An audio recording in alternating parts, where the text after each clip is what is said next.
money, no money, some money? How much do you need to buy a house? Well, that is a loaded question.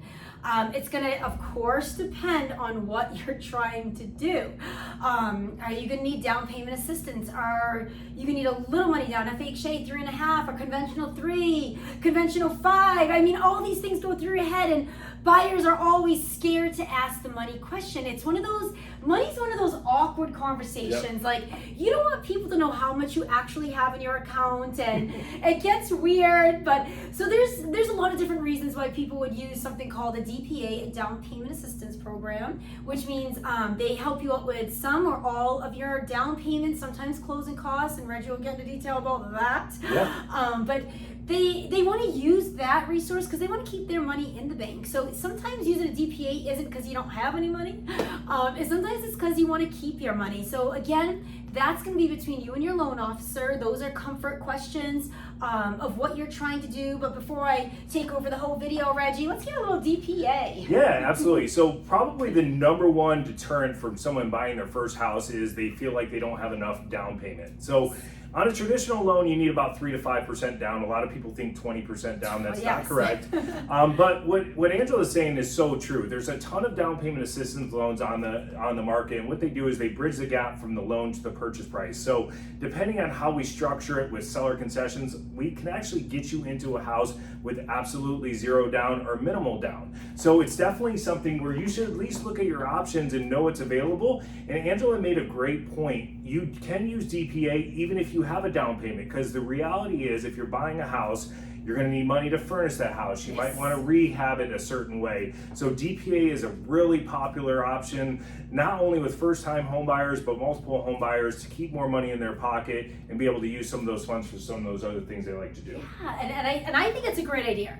So I'm all about anybody that meets me for a mandatory buyer consult or seller consult. We always somehow go into finances somehow. I have someone for everything. Remember, financial advisor, don't spend money dumbly. Like, we go through all these extra options. So Reggie, DPA, I'm not sure what the limits are. So as a single person, as a couple, as a cousin and an aunt, anybody that's going to be on a loan together, to qualify for a DPA, what are some of the limits on income? That's a great question. And the reason you probably don't know the specific answer is because it's all over the board with different down payment assistance options. There are down payment assistance options that do not have an income limit whatsoever, and then there's some options that do. So what we do is we really analyze your situation, try to fit you into the best one based upon your income and things like that. But there are down payment assistance options that do not have an income limit whatsoever. Interesting. Well, that's a good fun fact of the day.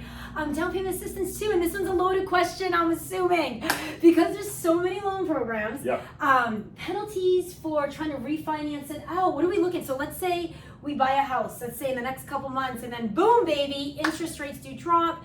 They did this DPA program, but now they want to refi. What would that look like? And is it a simple answer or is it technical? It's a very technical question. So there's what we call grants and silent second mortgages, or sometimes repayable second mortgages. So what down payment assistance basically does is it bridges the gap from the purchase price and the loan amount. So a grant means it's totally not repayable. You can refinance immediately and it's just gone. You know, it was just to help you buy the house. Very cool. A silent second or a repayable mortgage actually has a lien there. Now, sometimes they disappear after 3 years or disappear every single month for 36 months. Some of them you always have to repay. So it's really dependent on your situation. We're always going to try to understand your goals and fit you into the product that's going to best meet those goals. Awesome. That's a lot of good information. And closing costs, is there extra fees involved when it comes to DPA? And like, I know we can ask for concessions and all that fun stuff, but like, what are we looking at on closing costs for these down payment assistance? Great question. Not all of them have higher fees, but some of them do actually have higher what we call origination fees, sometimes up to 1% to 2%. So if we're qualifying you for one of those, we obviously are going over that with Angela and kind of she knows the situation. So a lot of times if it's a higher fee down payment assistance option, we're going to let Angela know that we might want to focus on getting seller concessions for this particular client, which is going to help pay for those origination, appraisal, and title fees. Awesome. And again, basic 101, in your mortgage payment, we have the mortgage. the homeowner's insurance, taxes.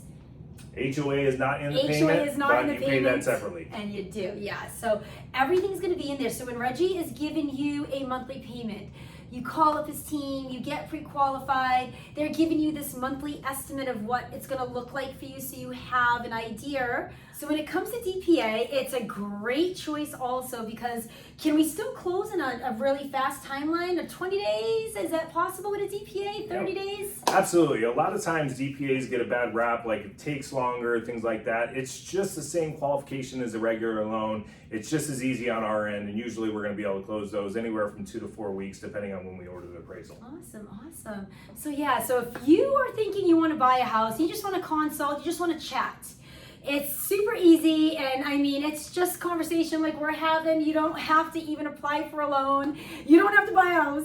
You just get an education. And for us, it's super important. No matter who you work with, you want to make sure that you're doing the right thing for yourself and your future. You want to make sure you understand these documents that you're signing. You want to make sure you understand what loan program you're going through, because everybody works a little different and everybody's professionalism is a little different in education level. So you want to make sure that you're getting exactly what you need. Again, if you like what you see and you want more info, hit subscribe. And it's Reggie Green and Angela. Oh, I thought you were going to say it.